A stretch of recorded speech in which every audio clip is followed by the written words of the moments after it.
me see here. Will there be a clan message board to avoid using Discord? Definitely, the plan is to have a like a full guild with guild system with guild chat and all that in the future. It won't be in Alpha 3, but it is definitely something that's coming. Are interiors still in the void and sad looking? So the settlement interiors haven't had a large pass to them yet, but it's been something that the art team has been working on. The interiors that have been dramatically visually improved are the ancient ruins, and so some of the ancient ruins are using the new system that we're working towards. Not everything is ported over and fully kind of looking as good as it can be. This is kind of we've just made the first baby step in this direction, but you will hopefully get a teaser of what some of the new techniques and technology that we're doing for the interiors will be possible. And definitely the plan is after Alpha 3 to bring this to the player-made settlements to make those much better. Are trees seed drop rates being changed? I don't know off the top of my head where this landed. I know that I believe some of the trees will have more limitations on which biomes they can be planted in, so you can't just plant all the tree seeds in whatever biome you're building in. But as a result of that, the drop rates of the seeds might have been tweaked. Will rare items be needed to raise my character, or are they tied to settlement improvement?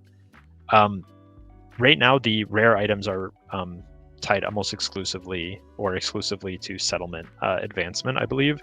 I don't think you need to rely on any super rare items to advance your character. Right now, advancing your character is really just about basically, I would say 3 things. Leveling up your skills by just doing actions, which is very democratized. You can just go out and cut down any tree and improve your skills. The next thing is basically accruing the tools and means to making your character more powerful. So this would be better clothing, better tools, better accessories, better vehicles and deployables. These things are the power-ups, I guess, for your character. And then the last thing, which just kind of feeds into the second thing, is basically improving the wealth of your character. For a lot of the power-ups, earning money in the game will let you buy tools crafted by another player. And so I guess it's kind of the mechanism to the second thing. If you don't want to craft everything yourself from first principles, it'll be basically doing valuable stuff in the game world to improve your wealth so that you can buy upgrades that your character wants to power up. Is there some sort of guild system to facilitate organization? This is, as I mentioned before, it's coming. It wasn't one of the pillar features that we were focused on for the fundamental things. I think adding a guild system is something that we know we want, but there's not a big question mark there. It's not will this make or break the game? Right now, we're really trying to focus on the things that we need to get the game structurally working the way we want it. So definitely coming, hopefully in the near future. Clan guild is going to be a separate from claim. Yeah, so settlements and guilds are intended to not be the same thing. The reason for that is you could see imagine there is some clan or guild. We'll use a made-up example. Imagine there's the Clockwork Labs clan.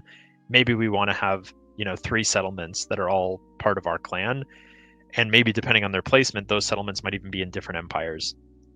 At the same time, you could also imagine a different type of guild or clan that's focused more on a certain type of thing in the economy, or a certain type of profession. So it could be hey, there's the Fisherman's Guild, and this is a whole bunch of fishermen all across the whole game world are all in this this clan or this guild, and they're all living in different settlements, and some of them are not even part of a settlement, but they're all part of this kind of shared organization. So a guild is really just a social group, so it doesn't necessarily need to be tied to a settlement. And you can be in a settlement without necessarily being in a social, a structured guild as well.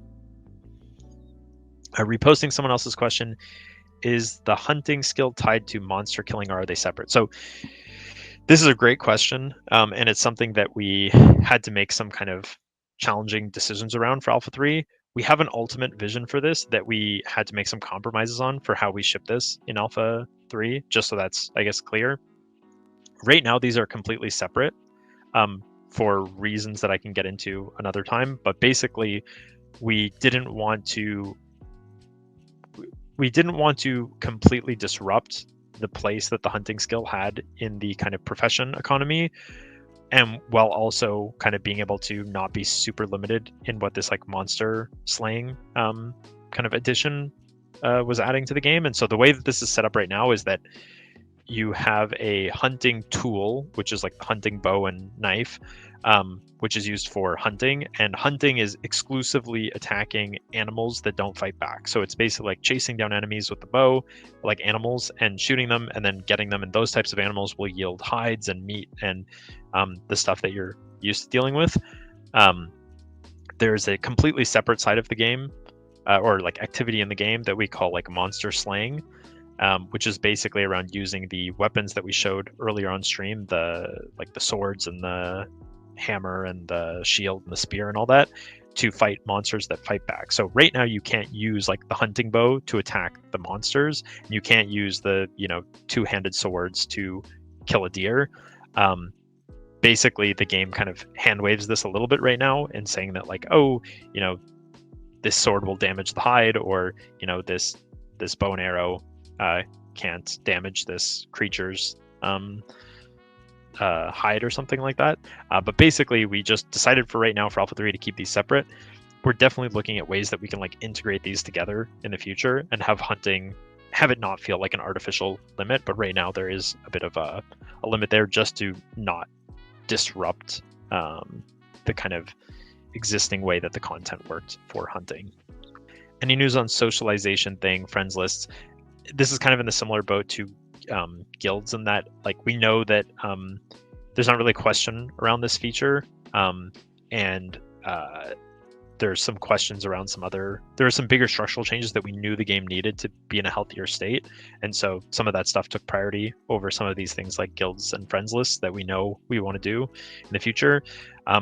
Once we can see that the game is getting a little bit more stable to leave alpha, in terms of like we're confident of the direction of the game, we're going to be putting our resources to these things. These will be at the top of the list from that point, I think. Empire system updates, guilds without empires.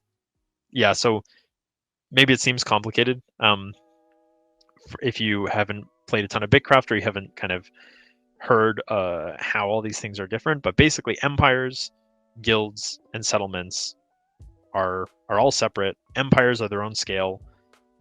These are like kingdoms in the game.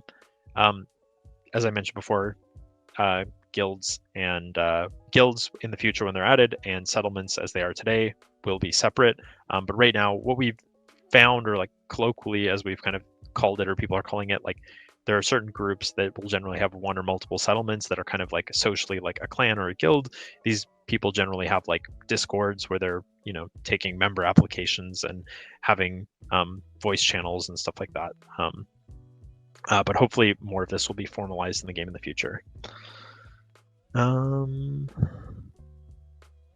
If servers are based on one continent each, will the resource be different in each server? This is a good question. I don't think we know for sure the answer to this, as the game, like they're part of going into beta and figuring out some of this stuff will be like, what is the right way to scale the world in this way? I think realistically, like when we say continent, we mean like a world chunk. So like it's not like every single landmass is a separate server. Right now we have like, for each server node, there's definitely like many islands and like land masses on it that are as well different biomes. So in the future, I would say it's likely that, for example, especially if we're talking about different regions, there'll be many like server nodes that are hosting like similar versions of similar like worlds.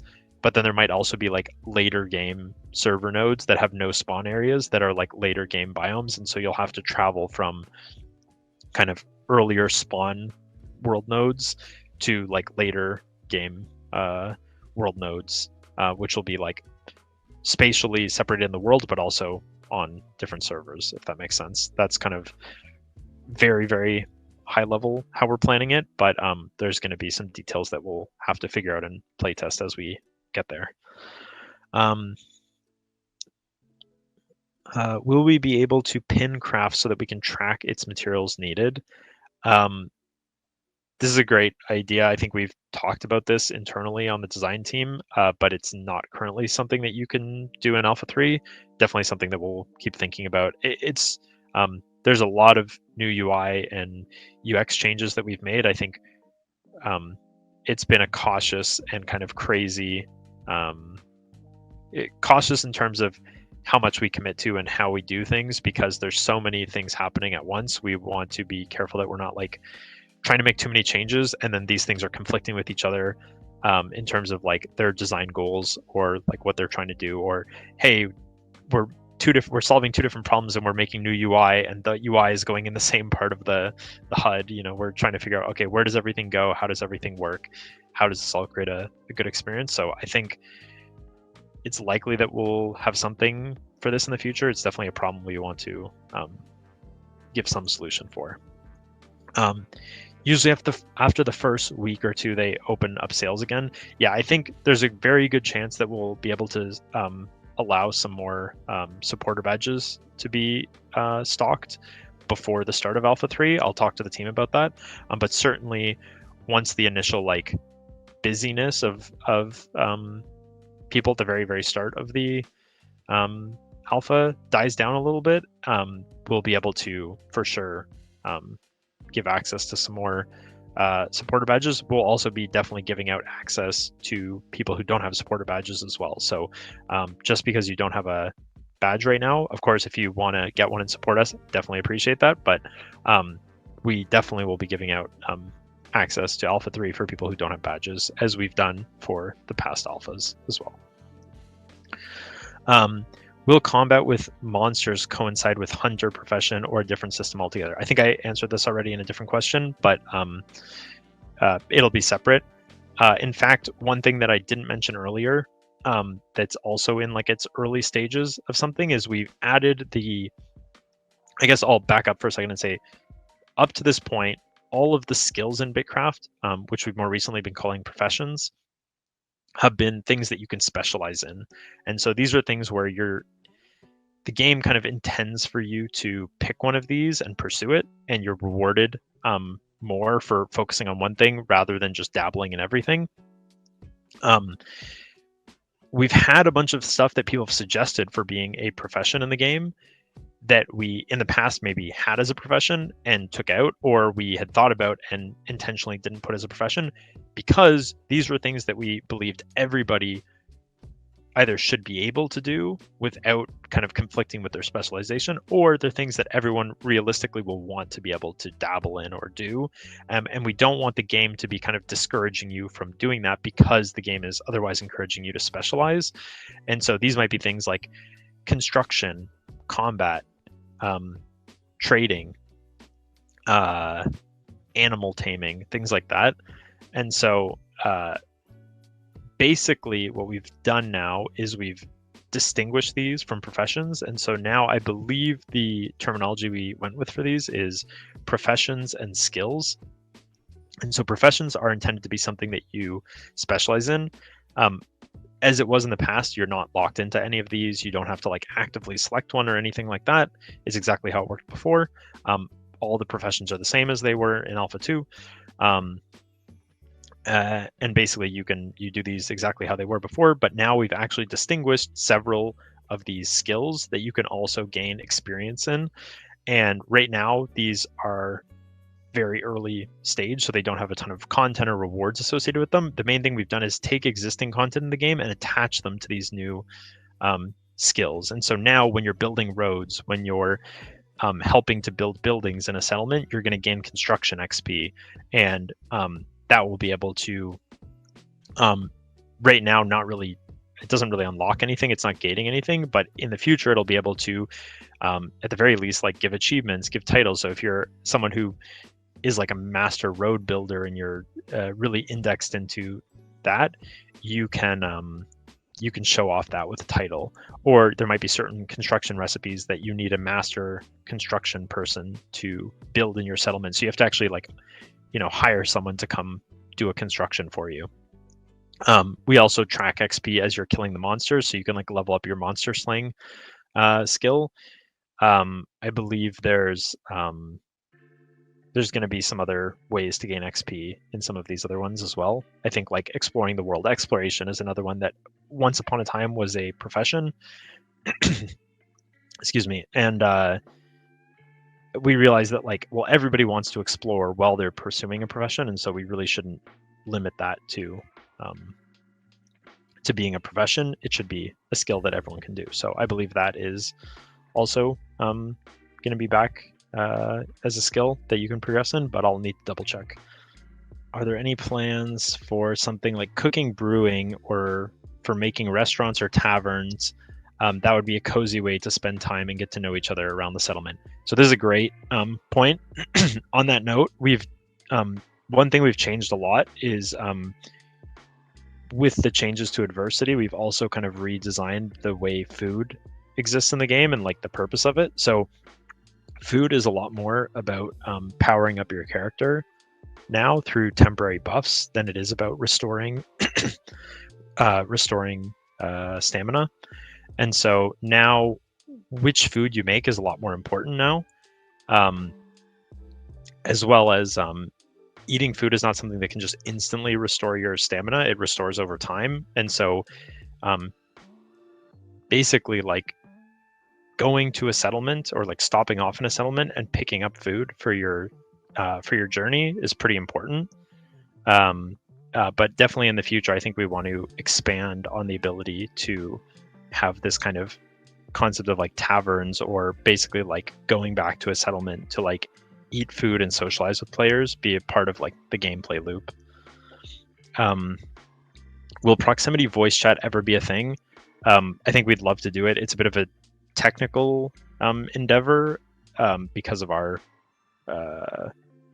tech stack. Like we'll have to figure out how we'll do that, if it'll be on SpaceTimeDB or through a parallel thing, as well as I think the bigger challenge, which is just the moderation side of it. So we'll have to figure out what is a reasonable way that we can do that. I know there's been some advancements in like AI moderation and automatic moderation stuff that can be done now for that, but we'll have to see basically what's possible.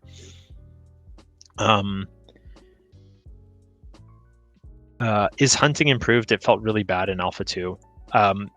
Hunting has been improved in that we have made some like mechanical improvements to combat, and so hunting has benefited from some of that. So there's a lot more like VFX and animations and improvements there. The animals have a lot more sophisticated AI now that's borrowing off of the combat changes. So hunted animals will now be like a lot more responsive to your position. They'll become aware of you. They'll run away from you. The way that they move is a lot more responsive. And then when you're attacking them, there's a lot more like animations and VFX and sound effects and stuff like that. There's a lot we still want to do to make hunting better. But it, as I mentioned earlier, it wasn't like the main focus of Alpha 2 to Alpha 3, but it's something that we definitely still have on our radar as being something we want to improve more. Question, have Alpha 3 invites gone out yet, or is there a date when they should be going out by? So as mentioned before and as seen on the screen, the Alpha 3 is coming on November 12th. If you have purchased a supporter badge, you'll get an email before that date or on that date, basically giving you an updated link to download the launcher and installer and basically when you'll be able to connect. If you haven't purchased a supporter badge, you will either receive an email sometime after November 12th, probably, giving you, like, if you're selected randomly to receive an invite, or if you're looking to purchase a supporter badge, we'll post an announcement in the Discord when those become available. But nothing's gone out yet. Yeah, if you received an email about Alpha 2, I think some people saw those already, and there was an announcement, but you can discount that. It was a bug. It was like something got accidentally queued and then fired off from the last batch when we were setting up the email stuff in preparation for Alpha 3. Will combat with hunter with creatures / monsters coincide with the hunter profession? I think I've already answered this, but they'll be separate for Alpha 3. Did obtaining the good power sources change in difficulty at all, easier, tougher? So power sources have also been reevaluated. So power sources was kind of a placeholder thing in the transition from functional clothing to when we removed the functional clothing, and we needed some sort of like stat sticks basically to have in the game. So in their previous sense, essentially power sources have been removed from the game. However, there is still like accessories and functional clothing that's, in the game. So there's definitely still upgrades to be made for your character, but the content for them has been kind of reevaluated and redesigned. So there's now like 6 slots of clothing. There's, I believe, 1 like jewelry accessory slot, and there's also another slot that I'll leave a mystery that is tied to the like kind of story quest progression. Were crits removed in Alpha 3 altogether or changed the stamina system overall? So crits right now are removed completely because the way that they were implemented before was kind of it was going opposite to what we were trying to incentivize, in that they rewarded kind of going for the thing that you're most over leveled on, as opposed to pushing towards like the highest tier thing that you can gather, and rewarding like exploring the distant biomes to find the highest tier stuff. And so what we have done though is we rebalanced so that this was towards the end of Alpha 2. This hasn't changed dramatically since then, but basically getting better weapons does improve your ability to gather lower tier stuff, but you're always going to get the best XP chasing the highest tier stuff. So that's still the case. The stamina system has been changed in that the way you regenerate stamina is now different in terms of the food changes.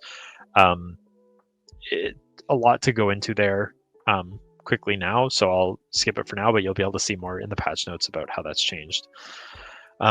With functional clothing, are skill level outfits going away? Skill level outfits are not going away, but they've moved a little bit further in the content. So I think they kind of outweighed any of the other cosmetic clothing anyway. So they've been pushed a little bit further in the game content now, that to the point where when you get them, it's not like they completely blow the appearances of the functional clothing out of the water.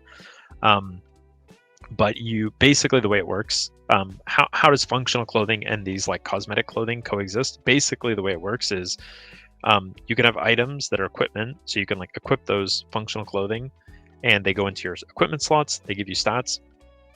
When you're done with them, like you replace them with a better piece of clothing, and you essentially don't want to use that clothing anymore, you can basically consume the item to add it to your vault. And then if you have an appearance in your vault, you can override your currently equipped equipment. So I think it kind of has the best of both worlds, where you can have functional equipment. What you see is what you have on if someone's wearing equipment. But once you've kind of graduated past needing something as equipment, you can still like keep the appearance forever by adding it to your vault. The other thing though is, in order to equip it and in order to add the appearance to your vault, you need to be able to equip it. So there is equipment requirements associated with wearing equipment, which also is applied to collecting the appearance. So if you see someone wearing something, they number one have the item, whether the item was consumed into their vault or it's in their equipment right now. So they definitely, that person has one of that item. We didn't want to make it so like once you pick up the item, you get it and then you can trade it around a bunch of times. And we didn't want to limit the ability to trade items. So the way it works right now is you have to essentially like sync that item to have the appearance. So when you see someone wearing something, they definitely have that item, and they definitely have the ability to equip the item. So if you see someone wearing a cool set, you know for sure that both of those things have been met. So we haven't hopefully devalued the kind of prestige of seeing someone wearing something really cool. You know that they both can use it and that they actually have the item. And then how does this, I guess, coincide with the skill clothing that we previously had. So skill clothing is still exists in the game. It goes directly to your vault from the achievement. So when you complete the achievement, you gain the appearances, but those vault entries never have an associated item. So there's no stats associated with those. They're just purely overrides that you earn through the achievement of reaching that level. Are deployables getting customized permissions? Not yet, but this is definitely on our radar. I think the ability to like share vehicles or give your friends access to your vehicle driver seat or storage is definitely something we want to do. I think it's most likely that we'll wait on this until we add parties or like basically the equivalent of like a party, and then you'll be able to share that with friends either through a friend list or through a party. World explorers or merchant guilds will be cool. I agree. How do we get into the alpha? Either you need to basically the first step that you need to do no matter what is you need to go to our website and sign up. Maybe one of the mods can throw the link in chat to the website. If you create an account on the website, you're automatically being considered for just being randomly invited to the alpha. If you want to get guaranteed access to the alpha, one way you can do that is by purchasing a supporter badge, which is available on our website. Right now, they're not available, but they will be available again prior to Alpha 3 starting. You can get notified about that by joining our Discord, which is pinned, and you will post the announcements when more of those go on sale. Cool. One question, is the tier cap still at 6? It is for now, but the plan is to take it up to 10. I think we definitely flirted with the idea of going up to tier 7 and 8 for Alpha 3, but we ultimately decided to focus our efforts on kind of some of the other like reworking and improving existing stuff or other stuff rather than just adding to the end. And so I think we're very keen to get up to like 10 tiers of content in the game, which will improve the longevity, but we want to make sure that there's enough reason to keep playing past tier 6 outside of just like the tiered content, that we're not just like dragging, the same content that you've already done that you're getting tired with out even further. We want to make sure that we have like a really healthy game loop before we make the content longer. Are there any limitations on how many skills you can raise to higher tiers? Like only one skill can get to 100, but 2 skills can get to 90. There's absolutely no limit other than the amount of time it takes. And so the whole point of BitCraft is to create a very long journey of mastering and like developing your character. And so we definitely don't want to put any artificial upper bounds on that. It's just going to be a matter of the time it takes to reach these high levels of skill in the game. And I think it's very likely that we'll have like a soft cap there. So there'll be a certain like cosmetic prestige of reaching even higher above level 100 in skills just by continuing to accrue more experience on them. What benefits do we get for leveling a profession up without crit then? This is a good question. So you can decide if you think these things are worth it, but reaching the higher tiers to basically get more valuable items, which will allow you to generate more kind of more resources. Other players will have a high demand for those, so you can make more money. You can use that money to buy other upgrades. You can also use those resources directly to craft those upgrades, like better vehicles, better tools. These tools have higher power that allow you to gather everything across the board faster. You can unlock cosmetic outfits. You can unlock titles.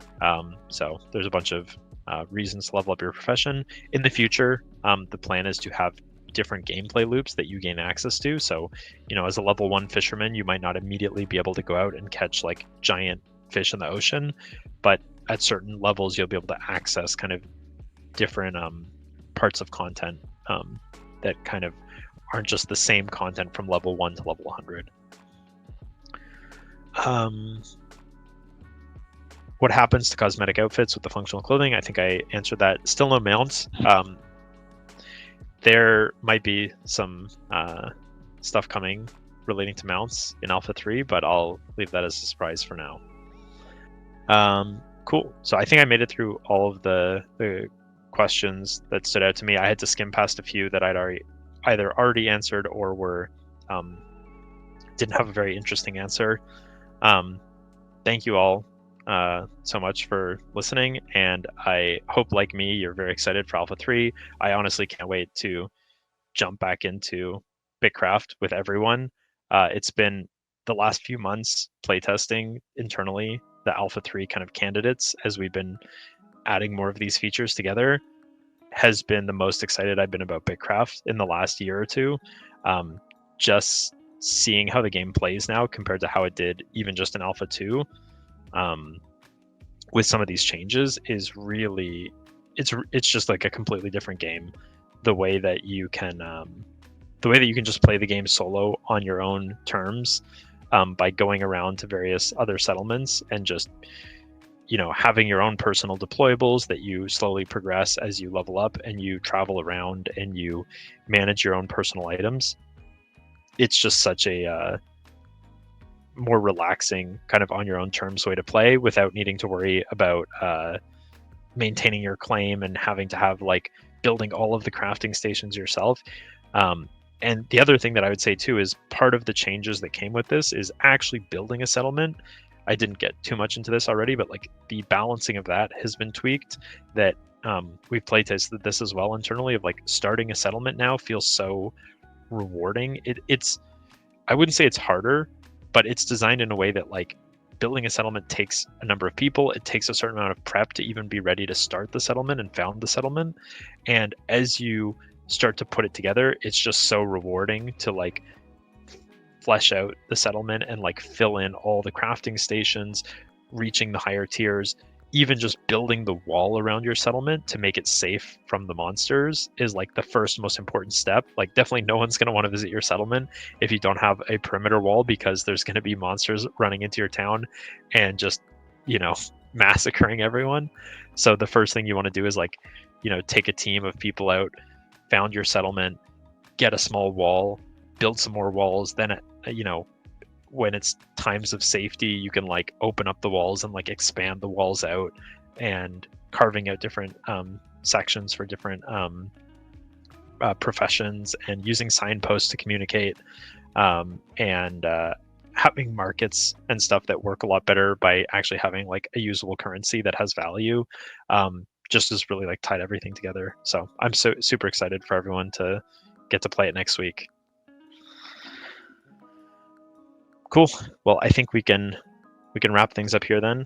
Yeah, thanks again, and we'll be almost certainly doing a kickoff stream a week from today. So we'll do another stream as we're going live, and yeah, we'll be able to all jump into the game together and see the first few minutes and hours of gameplay for everyone who's in the game, and for everyone who isn't in Alpha 3 yet and wants to watch along. They can come join that stream. Awesome. All right, we're going to start the raid now, so I'll see all of you guys next time. Cheers.